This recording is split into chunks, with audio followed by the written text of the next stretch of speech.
آموزش تنظیم نرمی و ضبری دستگاه کره‌گیری. ابتدا کاسه جلو رو در میاریم، یه دونه آلن 6 این ور سیلندر وجود داره، نیم دور شلش میکنیم که این اهرم این پشت آزاد بشه. وقتی آلن رو شل میکنیم این اهرم آزاد میشه، تکون میخوره. اگر به سمت راست بپیچیم و یک فاصله بین اهرم و سیلندر پیدا کنه، سیلندر رو سمت عقب هل میدیم، دستگاه زبر میزنه.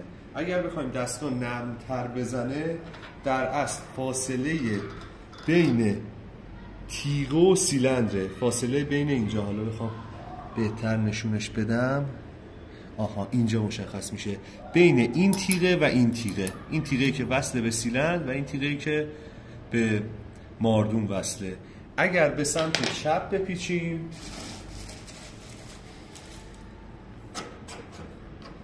این دوتا به هم دیگه نزدیک میشن و دستگاه نرمتر میزنه.